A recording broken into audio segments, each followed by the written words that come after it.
Comment vendre sa maison rapidement en 2026? Si vous regardez cette vidéo, c'est peut-être que vous êtes déjà sur un projet de vente, peut-être que vous avez une mutation professionnelle en cours, peut-être que vous avez déjà vu une maison que vous convoitez, tout simplement peut-être des problèmes financiers, peu importe, vous êtes pressé de vendre, cette vidéo elle est faite pour vous. Mais vous l'avez remarqué, le marché immobilier 2025 et maintenant 2026 n'est plus le même qu'il y a quelques années. Aujourd'hui, on ne vend plus une maison en postant 2-3 photos sur internet en attendant que le téléphone sonne. Ça, c'est terminé. Du moins chez moi, en région de Meaux, en Seine-et-Marne et même sur toute l'île de France, c'est terminé. Le plus grand danger quand on est pressé de vendre, c'est de confondre vitesse et précipitation. Beaucoup de vendeurs vont avoir le réflexe de mettre leur annonce et de mettre un prix pour tester le marché. Ils pensent qu'en mettant un prix élevé, ils auront une marge de négociation par la suite. Et spoiler, c'est l'erreur qui coûte le plus cher aux vendeurs. En effet, si votre bien ne suscite pas d'appel ni de visite au bout de 3 semaines de publication, c'est que là, il y a un vrai problème. Le bien devient alors transparent pour les acheteurs. Ils se demandent ce qui ne va pas, pourquoi ce bien ne part pas, qu'est-ce qu'il y a derrière, qu'est-ce que ça cache. Et là, le bien devient crié. Vendre vite, ce n'est pas brader, c'est au contraire conserver, protéger votre patrimoine. Je suis conseiller immobilier, j'accompagne des familles au quotidien dans leur recherche de biens, que ce soit en Seine-et-Marne ou dans toute l'île de France. Dans cette vidéo, il ne va pas être question de décoration, de homestaging, de déplacer tel ou tel meuble. Non, ce ne sera pas question de ça. Je vais vous donner 3 leviers qui vont vous permettre de réaliser votre vente assez rapidement. Je vais décortiquer avec vous ces 3 leviers stratégiques pour vous permettre d'accélérer votre vente. Et c'est ceux que j'applique moi au quotidien dans mon métier. Et en général, ça se finit comment? Avec une offre sous 30 jours. Le premier levier, c'est la psychologie du prix pivot. Le deuxième levier, c'est la mise en place du pack confiance. Enfin, le troisième levier, c'est la logique de la rareté. Et c'est pour moi un des plus importants. Suivez bien chacun de ces points que je vais détailler, car c'est leur combinaison qui va transformer votre vente en une vente éclair. Alors, on va évoquer le premier levier qui est la psychologie du prix pivot. Alors, c'est assez simple. Les acheteurs, lorsqu'ils recherchent un bien immobilier, ils vont aller sur les sites comme Se Loger, Le Bon Coin, Bien Ici, que sais-je. Il y a plein de portails à l'heure actuelle. D'ailleurs, c'est pas toujours évident de faire son choix, je dirais. Mais bon, c'est assez intéressant. Ce sera peut-être l'objet d'un autre sujet. Ce qu'il faut savoir, c'est que les acheteurs, ils ont un budget dans leur tête. Prenons le cas de l'acheteur qui a 300 000 € de budget. Voilà. Il cherche une maison, il a 300 000 € de budget. Un couple d'acheteurs, disons. Donc, pour ce couple d'acheteurs qui recherche un bien, ils vont aller sur un portail et ils vont rentrer leurs critères. Nombre de pièces, localité, donc localisation, la ville où ils cherchent, je ne sais pas, critères jardin, parking, je ne sais quoi, cave, on s'en fiche. Mais ils vont mettre le prix. Et le prix, s'ils ont un budget de 300 000 maximum, ils vont rentrer quoi? 300 000. Vous, pendant ce temps-là, vous vous dites, tiens, j'aimerais bien vendre ma maison 300 000, donc je vais la mettre à 325 000 € par exemple, ou 320 000. Le problème, c'est que de plus en plus, dans les comportements, on observe que les gens mettent des critères, et une fois qu'ils ont mis leurs critères, ils font rechercher. Votre maison, si vous la fixez à 320 000 €, parce que vous dites, avec la marge de négociation, tout ça, je vais rentrer dans mes sous, ça va pas le faire, parce qu'en fait, beaucoup d'acheteurs, ils vont passer à côté de votre maison. Pourquoi? Parce que leurs critères sont figés, fixés. Ils ne vont pas aller au-delà. Et ça, je l'explique souvent à mes clients, c'est un critère déjà décisif.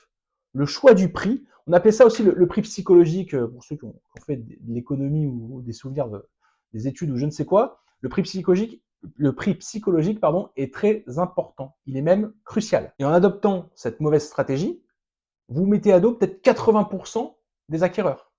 C'est pas neutre. Si le prix fixé de 299 000 est bon, oui, parce que parenthèse, il faut bien que ça soit la bonne valeur de votre bien. Si votre bien il vaut 250 000 € et que vous le mettez à 299 000, il partira pas non plus. D'où l'intérêt de faire appel à des professionnels de qualité qui vous donnent des bonnes estimations pour pas avoir votre bien surestimé. Là, je pars dans une logique vraiment d'achat. On retire le côté mauvaise estimation. Donc, ce qui va se passer avec ce prix pivot fixé, c'est que vous allez avoir pas une visite, mais plusieurs visites. Et vous savez quoi? Ça s'est vérifié. Le rapport de force va s'inverser. Vous n'allez plus vous retrouver avec des négociateurs du dimanche, celui qui vient pour faire la bonne affaire. Vous allez avoir des gens, des acquéreurs potentiels intéressés par votre bien, qualifiés, parce que le prix sera, je dirais, intelligemment fixé. L'acheteur qui entre avec la pression de la concurrence, j'ai envie de dire, parce que quand il va finir sa visite, il va avoir un autre acheteur, un autre couple d'acheteurs, peu importe, qui va visiter la maison, il va avoir la pression, il va se dire, il va falloir que je prenne une décision assez rapidement. Et la question que va se poser ce couple d'acheteurs ou cet acheteur, peu importe, c'est pas de combien je vais pouvoir négocier cette maison, c'est comment je vais pouvoir faire pour que cette maison me passe pas sous le nez. Parce que là, le sujet, il sera là. Loi de l'offre et de la demande. Et je dirais que la vitesse de vente, finalement, est la meilleure protection de votre patrimoine et donc de votre net vendeur. Levier numéro 2, la mise en place du pack confiance. Alors, ce que j'appelle le pack confiance, c'est quoi?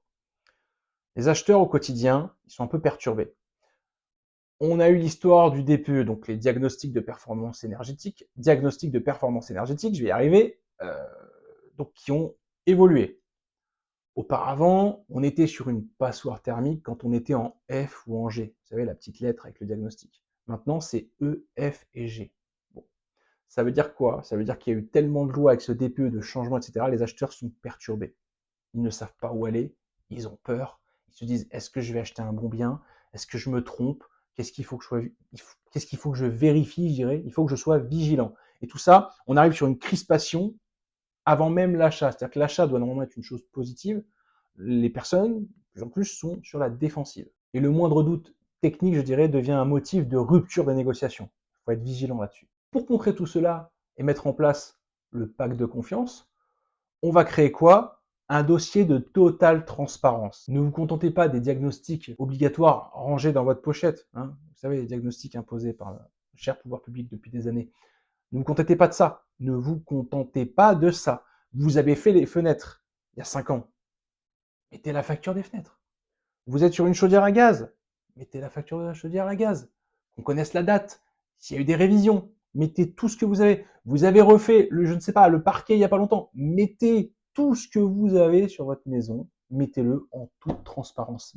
Remplissez le dossier. Je veux des classeurs, en fait. Il faut des classeurs.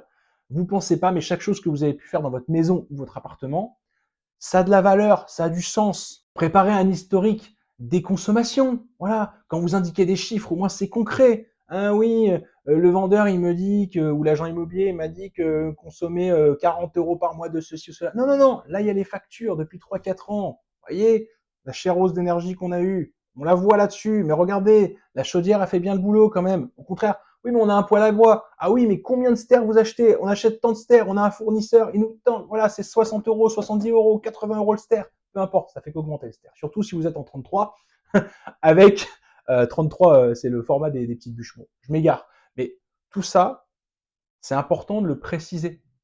Ça va être concret. Et cela, ça va rassurer l'acheteur potentiel. Et cela va créer quoi? Ce que j'appelle la double confiance. Et oui, c'est comme le double cheeseburger. Il y a un peu plus de fromage, un peu plus de viande. Là, concrètement, pourquoi double confiance?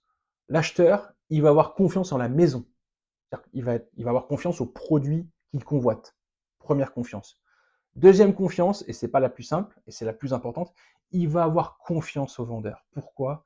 Parce qu'il va se dire, en fait, mon vendeur, il me vend un produit transparent, de qualité, les infos, c'est pas du pipeau, donc j'ai confiance en la maison, c'est validé, et j'ai confiance au vendeur. Et ça, c'est primordial. Et il y a une chose à savoir, c'est que le moment critique d'une visite, donc l'après-visite, c'est souvent les 2 heures qui suivent. Vous savez, souvent, les couples, donc ils sont arrivés en voiture, et ils repartent.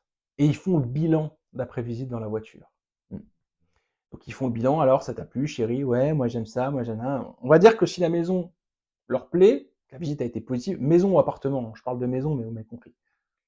Ils vont être plutôt bien. Et puis, il y a 2 heures plus tard, ils arrivent à la maison, ils vont refaire le point. Et là, ils vont regarder un peu plus. Parce qu'ils auront demandé peut-être les diagnostics techniques, de choses, ils vont un peu plus éplucher les choses. Je vous garantis que si le travail de transparence a été fait en amont lors de la visite, tout cela sera de la formalité. Ça va lever les inquiétudes. La transparence sera de mise et ils vont pouvoir se positionner si la maison ou l'appartement leur plaît. Ils vont pouvoir y aller directement en ayant levé toutes les interrogations. Et en général, on dit que cela réduit le délai de décision par 4. C'est pas neutre, hein. Il faut battre le fer tant qu'il est chaud. Et là, qu'est-ce qui va se passer? Il y a de fortes chances qu'il y ait une offre. Allez, on aborde le troisième levier, la logique de la rareté sociale. Oh, c'est quoi ça? On pourrait même parler de logistique de la rareté. Logique et logistique de la rareté, finalement. Une erreur classique, c'est d'accepter toutes les visites. Vous avez des appels de personnes qui veulent visiter. Cool, il y a de la visite. J'accepte. La personne ou les personnes vont venir visiter mon bien. C'est super. Ça, c'est un red flag. Pour moi, c'est une stratégie de la boutique ouverte, où en gros, vous ouvrez la porte de votre maison à n'importe qui sans avoir fait de vérification au préalable. Ça, c'est pas bon du tout et ça dévalue même votre bien. Cette stratégie, enfin, cette attitude de boutique ouverte, hein, dévalue votre bien. Pourquoi? Parce que ça donne l'impression déjà à l'acheteur que vous êtes disponible à n'importe quel moment, donc vous êtes très peu sollicité. Oui, c'est très bête, mais en général, il faut se faire désirer un petit peu, c'est plus efficace. La stratégie gagnante que j'applique pour mes clients, c'est la concentration. C'est-à-dire, on va créer un événement pour ces visites, c'est-à-dire samedi matin, par exemple, ça va être la matinée des visites. On va concentrer tous les acquéreurs qui sont intéressés par la maison sur ce créneau. Donc, on programme cette concentration de visites avec tous les acquéreurs qu'on a qualifiés au préalable. Qualifiés, j'entends par là financièrement, et c'est l'étape la plus importante. En tant que conseiller immobilier, je ne fais pas de la visite pour de la visite. Ça ne m'intéresse pas.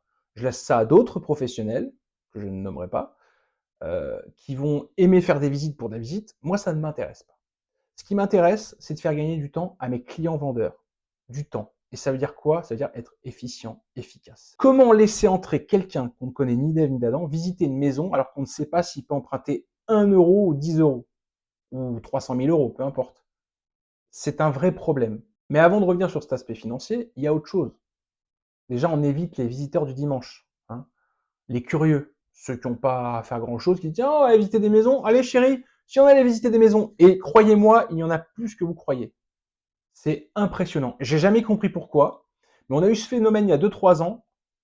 Ça a commencé il y a 2-3 ans, vraiment, où on a eu une vague de visiteurs. Ça, c'est embêtant. Il y a un autre problème qui n'est pas souvent abordé, c'est les cambriolages. Il y a beaucoup de cambrioleurs qui se font passer pour des acquéreurs, pour voir ce que vous avez chez vous. Et j'ai le cas d'une cliente que j'avais récupérée en mandat il y a quelques temps. C'était une dame âgée, hein. Enfin, c'était un couple de personnes âgées, mais je me souviens de la petite dame qui me racontait cette histoire, où en fait, elle avait mis en vente sa maison par elle-même, hein, sur le bon coin, etc. Et elle avait eu en fait des personnes qui se sont présentées. Ils ont été très nombreux quand ils sont venus pour la visite. Et ce qui s'est passé, c'est qu'ils sont un peu dispersés dans les pièces. La petite dame, elle a été dépassée avec son mari. Et en fait, ils ont volé des objets de valeur, notamment quelques bijoux. Et voilà. Attention à ça également, il y a de plus en plus de repérage. Mais revenons à l'histoire de la simulation bancaire. Il arrive que des personnes de bonne foi n'aient pas fait de simulation bancaire. Pourquoi? Parce qu'ils, dans leur idée, ils souhaiteraient déménager, mais voilà, c'est une idée un peu vague qu'ils ont depuis des années. Puis ils regardent les annonces, ils tombent sur une maison, ils disent ah, c'est celle-là, il faut qu'on la voie. Et ils viennent, parfois, ils veulent la visiter et ils n'ont pas la simulation. Dans ce cas-là, il n'y a pas de problème, je les redirige vers un courtier que je connais bien. Il leur fait une simulation précise, hein. Et puis dans ce cas-là, ça va permettre déjà de connaître leur capacité d'emprunt. Moi, je pourrais valider derrière la visite ou pas. Je saurais que ces gens potentiellement sont solvables. On ne peut pas les empêcher d'acheter, mais on peut au moins vérifier leur solvabilité un minimum. Et c'est toujours important de faire valider soit par un courtier, soit par la banque. Pourquoi j'utilise un courtier? Parce que malheureusement, et vous l'avez peut-être vécu, il y a de plus en plus de banques qui ne souhaitent pas faire de simulation bancaire en amont, qui disent venez avec un compromis, venez quand vous avez signé un compromis. Mais un bon professionnel de l'immobilier, il ne va pas faire venir visiter des acquéreurs sans avoir au préalable vérifié le financement. Donc il n'y aura pas de compromis derrière qui se feront chez le notaire. Donc c'est un peu un problème. Il y a aussi les applications de simulation. Vous pouvez faire votre simulation bancaire, mais c'est trop léger. Donc moi je vous conseille, soit vous entendez bien avec votre banquier, il vous fera une simulation bien parce qu'il tient à vous, il a envie de vous garder, hein, et ça peut être un bon test pour savoir si son banquier ou sa banquière souhaite nous garder. Et sinon, passer par un courtier, voilà, ça peut être intéressant. Je fais vérifier systématiquement le financement. Une fois ces vérifications faites, il n'y a pas de problème. On peut visiter la maison, ça plaît pas, j'achète pas, il n'y a pas de problème. Mais juste en amont, voilà, on sait qu'on a des personnes qui potentiellement peuvent s'offrir cette maison. Et si vous avez une maison à vendre, chez moi du côté de Meaux, Trilport, Fublaine ou je ne sais quoi, ou Mareuil-les-Maux, peu importe, ou même plus loin, vous serez bien content d'avoir des acquéreurs qui vont venir visiter votre maison en vous disant, bah voilà, ces personnes, potentiellement, peuvent s'offrir cette maison. Et nous avons eu beaucoup de cas du côté de Meaux récemment, justement de transactions échouées, parce que certains professionnels de l'immobilier ou de particuliers, et ça arrive beaucoup avec les particuliers également, ne font pas ce travail de vérification, et ça arrive quoi? Ça arrive avec une signature chez le notaire, et puis au bout de 2 mois, qu'est-ce qui se passe? Ou voire 3 mois des fois, parce qu'on peut demander des délais supplémentaires. Eh bien, le notaire, il dit, bah moi, j'ai toujours pas le financement. Les acquéreurs n'ont pas le financement, qu'est-ce qui se passe? Le vendeur a perdu 3 mois. Donc, s'il a mis 2-3 mois, le vendeur, à avoir un acheteur, et qu'il met 2-3 mois à finaliser ce dossier de financement et que au final, ça se fait pas, il a perdu 6 mois. Il recommence à zéro. Ça, c'est terrible. Alors, en plus, cerise sur le gâteau, si vous faites visiter votre maison à 3 familles d'affilée, créneau, je sais pas, de 45 minutes, voilà. Donc des profils, je dirais, costauds financièrement et qu'ils se croisent dans la rue, comme je l'évoquais tout à l'heure, alors là, c'est le jackpot. Vous allez avoir une offre, c'est sûr, voire 2, voire 3 peut-être, et vous allez avoir l'embarras du choix. Vous aurez le temps de faire la fine bouche et de sélectionner. Et en tout cas, d'avoir une offre costaud pour que ça aille jusqu'au bout. Le bien devient désirable parce qu'il est désiré.